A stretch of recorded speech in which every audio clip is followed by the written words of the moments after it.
Hello everyone, good morning, welcome back to my channel. আবার একটা নতুন ব্লগ নিয়ে চলে এসেছি। আর ভোর সকাল 6টার সময় আমাকে দেখো বৌদি উঠিয়ে দিয়েছিল।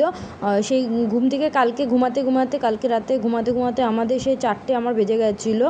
আর 4টের সময় ঘুমিয়ে এই ভোরবেলা 6টার সময় বৌদি আমাকে উঠিয়ে দিয়েছে। আর কালকে তো ঘুমাতেই দিচ্ছিলো না, যে কী করবে, মেকআপ করবে, কীভাবে করবে, কটার সময় সাজতে বসবে, এই নিয়ে আলোচনা বৌদির খালি। তাই আমি বলছিলাম ঠিক হয়ে যাবে, তুমি আমাকে উঠিয়ে দিও খালি, আর টাইম মতন সবাই সাজতে চলে আসলে আমার বেশিক্ষণ লাগবে না সাজাতে। তো এখানে বৌদিকে সাজাচ্ছিলাম, আর সাথে সাথে দিদিকে দিয়ে একটু হেয়ারটা ক্রিম্পিং করিয়ে নিচ্ছিলাম। যেহেতু বৌদির চুলটা ভীষণ পাতলা, ভীষণ পাতা টাইপের, একটু ফোলা টাইপের, মানে ফুলে থাকে না। আর পুরো হেয়ারে ক্রিম্পিং না করলে পুরো হেয়ার স্টাইলটা বেশ ভালো হবে না। এর জন্য এখানে আমি মেকআপ করছিলাম, দিদিকে ক্রিম্পিং করতে বলছিলাম। তো দিদি আমার হাতে করে দিচ্ছিলো। ওখানে স্নেহালভাবে আমার শাড়িটা ঠিক করে দিচ্ছিলো। তো বৌদিকে বললো, যেহেতু সবাইকে মেকআপ করানোর পর জানি না সময় পাবো কি না, এর জন্য বৌদিকে বললাম আমার শাড়িটা একটু পিন আপ করে দিতে। তো বৌদি ওখানে খুব সুন্দরভাবে স্নেহাল ভাবি বলি, আর এই বৌদিকে রানী ভাবি বলি। তো স্নেহাল ভাবি আমার শাড়ির পিনটা ভীষণ সুন্দর করে দিয়েছিল। আর ওখানে দিদিকেও আগে রেডি করে নিয়েছি। তো ভোর 6টার সময় আমাকে তুলেছে, তখন আমি মুখ টুক দিয়ে স্নান টান করে বসেছিলাম। কেউ আসে না সাজতে, 8টা বেজে যাচ্ছে, কেউ সাজতে আসছে না। তখন দিদি বললো যে ঠিক আছে, তুই আমাকে আগে করে দে, তারপর তাহলে ওদেরকে করতে পারবি। তো দিদির মুখের মেকআপটা করে দিয়েছি, আর চুলটাও অর্ধেক বেঁধেছি, দিদিকে পুরোপুরি বাঁধতে পারিনি। তারপর স্নেহাল ভাবি, এই যে বৌদি রানী ভাবি আসলো, তো রানী ভাবিকে এখন মেকআপটা করে দিচ্ছি। তো দিদি পরে করলেও হবে, রানী ভাবি যেহেতু বিয়ের ওখানে কাজটা আছে, এর জন্যে। তারপর রানী ভাবিকে এখন স্টার্ট করলাম মেকআপ করানো। তো এখন তোমাদের দাদাভাই এসেছিলো, একটা গামছা নিয়ে গেল ওরা স্নান করতে কোন একটা জমি জায়গা, যেখানে মানে হিন্দিতে ক্ষেত বলে, আমরা মানে ক্ষেত বলি, আর বাংলাতে জমি জমা, যেখানে ওই যে কী এক জল বেরোয় না, সে মোটর চালিয়ে নাকি বেশ পাম্পের মতন জল বেরোয় মোটা হয়ে। তো ওইখানে ওরা স্নান করতে গেছে, স্নেহালভাবি বর গেছে, আমার জায়াম্বু গেছে, তোমাদের দাদাভাই গেছে, আরও কে গেছে, ওরা সব মিলে একসাথে স্নান করতে গেছে। তো আমাদেরও কি ইচ্ছা ছিল যাব, আমাদের ইচ্ছা ছিল গন্নেকে ক্ষেতও দেখতে যাব, বৌদি নিয়ে যাবে, সেটাও আর হয়নি।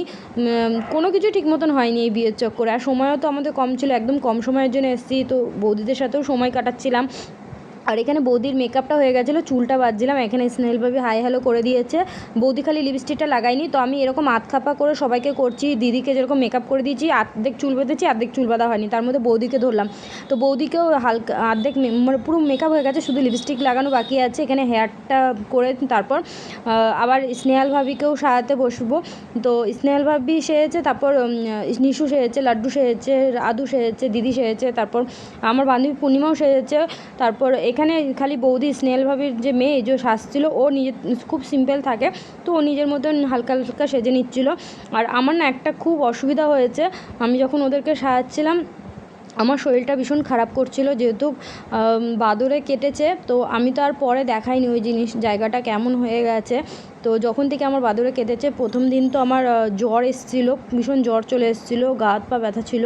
তারপর আস্তে আস্তে কী হচ্ছে, আমার না থেকে বমি পাচ্ছে, মানে গলা থেকে কেমন একটা ফিল হচ্ছে, আর খালি বমি পাচ্ছে। আমি ওদেরকে মেকআপ করাতেও 2বার গিয়ে বমি করেছি, মানে এতটাই পরিমাণে শরীর খারাপ করছিলো। কিন্তু তাও ওদেরকে যেহেতু সাজাতেই হবে, যেহেতু বৌদি আমার আশাতেই ছিল যে আমি আসবো, সবাইকে সাজাবো। আমার আসার আগেই ফোনের মধ্যে আমাদের আলোচনা হতো, তো কিছু করার ছিল না, এর জন্য শরীর খারাপ হচ্ছে। ওখানে ওষুধ খেয়েছি, তোমাদের দাদাভাই ওষুধও দিল, ওষুধ খেয়ে তারপর আবার ওদের সাজাচ্ছি, এই করছিলাম। আর আমার পুরো কোমর ব্যথা হয়ে গেছিলো, সবাইকে সাজাতে একদম ইচ্ছা করছিল না যে নিজে তারপর রেডি হই, কিন্তু কি করব, করতে তো হবে। তার মধ্যে বৌদিওরাও বলছিল তাড়াতাড়ি তুইও রেডি হ, সবাইকে করিয়ে। এবার একটাই হাত, তাও আমাকে দিদি কিছু হেল্প করে দিয়েছে, যেরকম সবাইকে শাড়ি টাড়ি পরিয়ে দিয়েছে। তারপর লাড্ডু আর আদুকে যেরকম বলছিলাম, মুখের মেকআপটা খালি ওরা করে দিয়েছে। আমি যেহেতু দিদি আইশ্যাডো আইলাইনার এগুলো অত পারে না, তো এর জন্য আমাকে করে দিতে হচ্ছিলো। হেয়ারটাও আমি করে দিয়েছি, কিন্তু কিছু জিনিস দিদিকে বলে দিয়েছিলাম, দিদি করে দিয়েছে ওদেরকে। ওদের শুধু রোল করা, সামনের রোল করা ওইগুলো বাকি রয়েছে। দিদি বৌদি ওদের কাউকে কমপ্লিট লুক দিতে পারিনি একেবারে। তো একবার একে করছি, একবার ওকে ছাড়ছি, একবার একে করছি। এই যে এখন ওদেরকে একটু হেয়ার কার্ল করে দিচ্ছি সামনের দিকটা। তো পেছনেরটাও পুরো হেয়ারে কার্ল করলে ভীষণ সুন্দর লাগতো, কিন্তু এতটা সময় ছিলই না যে একজনকে ধরে পুরো হেয়ারে কার্ল করব। তো এর জন্য সামনে হালকাভাবে ওদের কার্ল করে দিচ্ছি। এখানে আদুর ভয় লাগে, তাও ও কার্ল করবে বলছে, তো ওকেও করে দিলাম। তারপরে যেই সবাইকে সাজিয়ে আমি মেকআপ করতে বসেছি, কারেন্ট অফ। এতটাই ব্যাড লাক আমার যে আমি আর মানে লাইটের আলো তো সাজতেই পারিনি, সে ভাগ্যিস দিনের আলো ছিল বলে, বাইরের থেকে জানলা থেকে আলো আসছে বলে ওই আলোতেই আমি একটা ছোটো আয়না ছিল, ওই আয়না দিয়ে আমি সাজছিলাম। আর সাজতে বসে আমি কোনো জিনিস ঠিক মতন পাচ্ছিলাম না, সব ছড়ানো ছিটানো হয়ে গেছিলো, যেহেতু সবাইকে সাজিয়েছি। সাজতে একদমই ইচ্ছা করছিল না, কারণ বারবার আমার ভমিটিং আসছিলো, যেহেতু দেখো এই যে আমার পায়ের এই জায়গাটা এরকম হয়ে গেছিলো, বাদর কেটেছে যেখানে। তারপর যাই হোক, ওই শরীর খারাপ নিয়েই আমাকে সাজতে হচ্ছিলো, ওখানে সাজছিলাম। আর দিদিকে আমি বললাম আমি তো ঠিক মতন ভিডিও করতে পারিনি, তো যাকে যাকে সাজিয়েছি তুই একটু ভিডিও করে দে, আর ফটো তুলে দিতে বলেছিলাম। তো ফটোটা মনে হয় তুলতে পারিনি ঠিক মতন, কারণ যে যার মতন সেজে গুজে বিয়েবাড়ি চলে গেছে, যে যার মতন কাজে ব্যস্ত, নিজের মতন ব্যস্ত। এর জন্যে দিদি এখানে কিছু কিছু ভিডিও করে দিয়েছে। এখানে আদুর, তারপর নিশুর, লাড্ডুর আর দিব্যার, এদের একটুখানি ভিডিও করেছে, বাকি কারোর সেরকম একটা ভিডিও মানে মেকআপের পুরো ভিডিওটা ঠিক মতন করা হয়নি। তো মানে শ্বাসটা যে দেখাবো, তো যাই হোক এখানে এইটুকুই ভিডিও করেছিল। তারপর আমরা চলে আসলাম, আমি আসিনি, আমি তো ঘরে সাজছিলাম। এখানে তোমাদের দাদাভাইকে ফোনটা দেওয়া হয়েছিল, বলেছিলাম আমি তো যেতে পারছি না, এবার তুমি ওই যেখানে খাওয়া দাওয়া হচ্ছে প্যান্ডেলের ওখানে গিয়ে তুমি একটু ভিডিও করে দাও। তো ও এখানে এই যে নিয়ে এসছে, আর দেখতেই পাচ্ছ কীভাবে সাজানো হয়েছে। যখন রাত্রিবেলাও এসেছিলাম তখন তো অন্ধকার ছিল, এর জন্য বোঝা যাচ্ছিল না। পাশেই এই দুপাশেই জমি জায়গা আছে, তো তার মাঝখানে এখানে ভীষণ বড় জায়গা, আর এখানে এই যে প্যান্ডেলটা করা হয়েছে। আর দেখতেই পাচ্ছ কিরম পরিমাণে ভিড়। এখন ওই 12:30 পৌনে 1 বাজছিল, তো ওই সময় এত ভিড়, ওই সময় না, সকাল 10টা থেকেই নাকি ভীষণ ভিড় হয়েছে।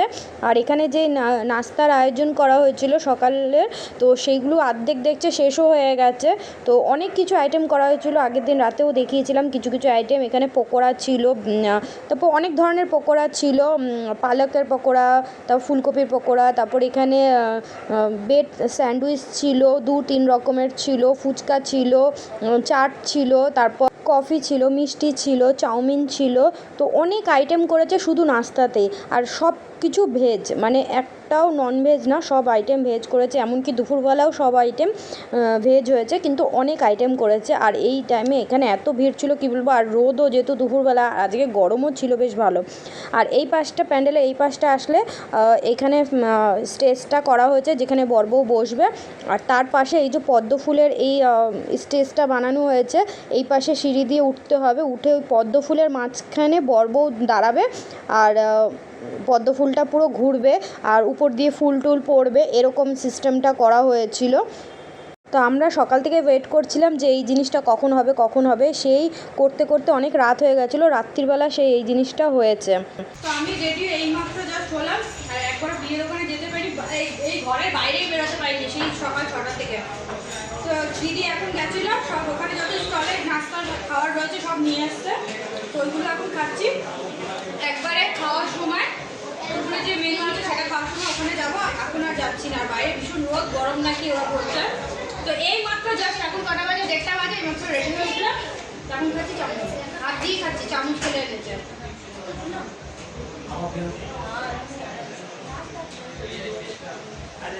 সবাইকে দেখিয়েছিলিস?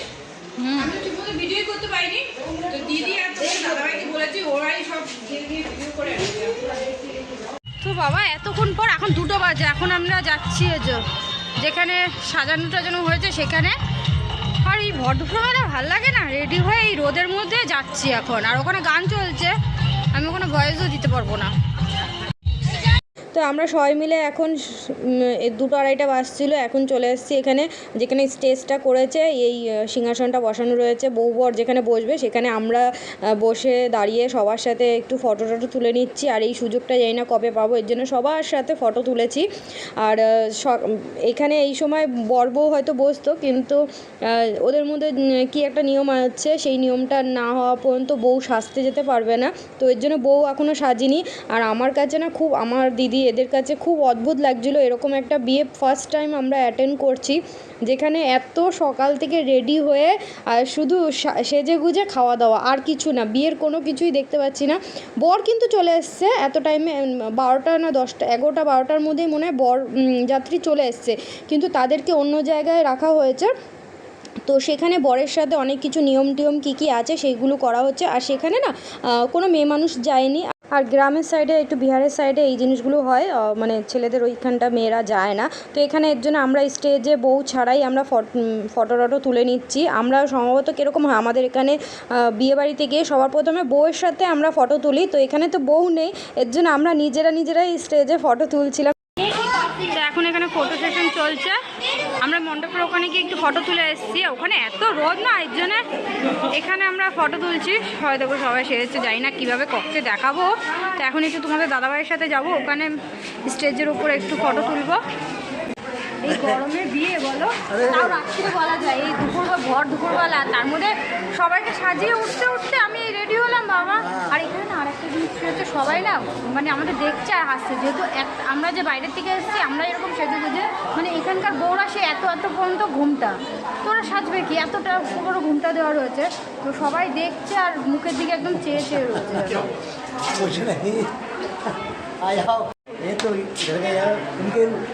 না, এটা হচ্ছে রানী ভাবির বড় ভাসুরের ছেলে। हाई कर दो। नाम अमित है, बहुत ही अच्छा। तो এখন দেখো দাদাকে এখন ড্রেস চেঞ্জ করানো হচ্ছে, হোয়াইট নেই দিখা রে না, হোয়াইট কালার ড্রেস পরেছিল, তো এখন শাড়ির ম্যাচিং করে এখন ড্রেস পরানো হচ্ছে। আমরা সবাই ম্যাচিং পরেছি, দেখো দিদি পরেছে, আমরা পরেছি, তো কেন দাদাও পরবে না? না ভাবি, হ্যাঁ আমি বন্ধ করি ক্যামেরা। তো এখন আবার আমরা চলে এসেছি স্টেজের ওখানে।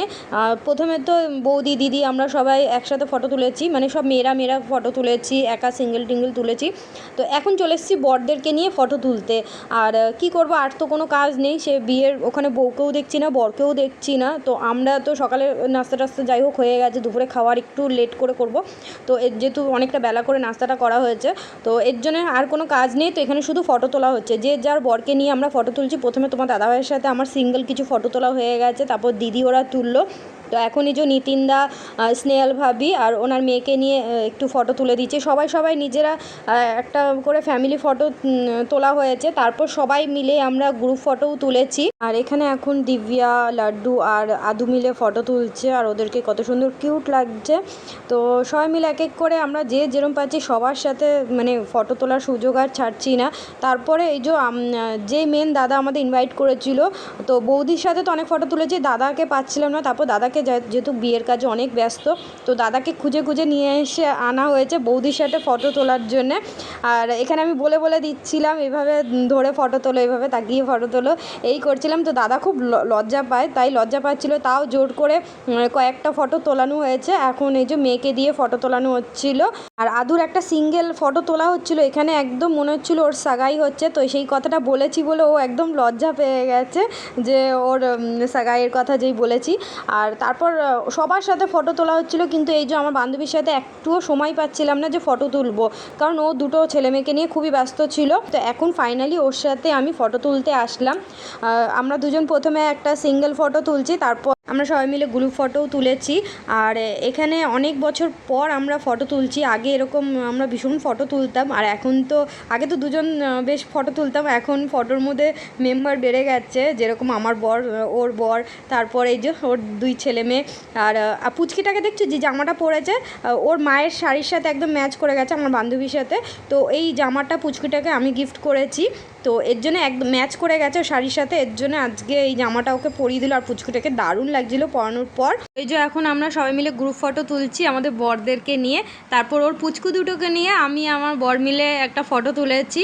তারপর সবাই মিলে আমরা একটা গ্রুপ ফটো তুললাম। আর এখানে একটা জিনিস নোটিস করবে, স্নেহাল ভাবির শাড়ি আর আমার শাড়িটা পুরো ম্যাচ করে গেছে, একদম সেম টু সেম, মানে ডিজাইনটা ছাপাটা আলাদা কিন্তু কালার কম্বিনেশন পুরো সেম। এমনকি আমাদের গলার যে সেটটা সেটার কম্বিনেশনটাও সেট, মানে আলাদা ডিজাইন আলাদা কিন্তু একই রকম ম্যাচিং হয়ে গেছিলো পুরো। তো ওখানে তো গ্রুপ ফটো আমরা অনেক ফটো তুলেছি। তো এখন তোমাদের দেখাচ্ছি যেখানে বর এসে বসেছিল, বললাম বরযাত্রী তো অনেক আগে চলে এসেছিলো, তো ওদের এক জায়গায় একটা ঘরে রাখা হয়েছিল যেখানে কি নিয়ম হয় সেগুলো করানো হচ্ছিলো। তো সেখানে দেখবে কোনো মেয়ে মানুষ ছিল না, সবাই ছেলে মানুষ গেছিলো। তো ওখানে আমার জায়াম্বু, তারপর আমার বর, এরাও সব গেছিলো। তো আমার বর এই ভিডিওটা করেছে, তো এর জন্য আমি এই ভিডিওর মধ্যে অ্যাড করে দিচ্ছি। আর ওখানে কি কি নিয়ম হচ্ছিলো অত হয়তো আমি সেরকমভাবে তোমাদের বুঝিয়ে বলতে পারবো না, কারণ বিহারিদের মধ্যে কিছু কিছু নিয়ম জানি, বাট ওদের মধ্যে নিয়মটা না অনেক কিছুই সব কিছুই আলাদা ছিল, অন্য ধরনের ছিল। এর জন্য আমি সেরকম আর মানে আমাদের এখানকার যেরকম নিয়ম থাকে সেরকম টাইপের অতটা নিয়ম ছিল না, যার জন্য আমি তোমাদেরকে হয়তো খুলে বোঝাতে পারবো না। যাই হোক, এখানে ক্যাশ দেওয়া হয়েছিলো ছেলেকে, তারপর এখানে তিলক টিলক করে আশীর্বাদ যেরকম বলে না, ওইগুলোই হয়তো করা হচ্ছিলো।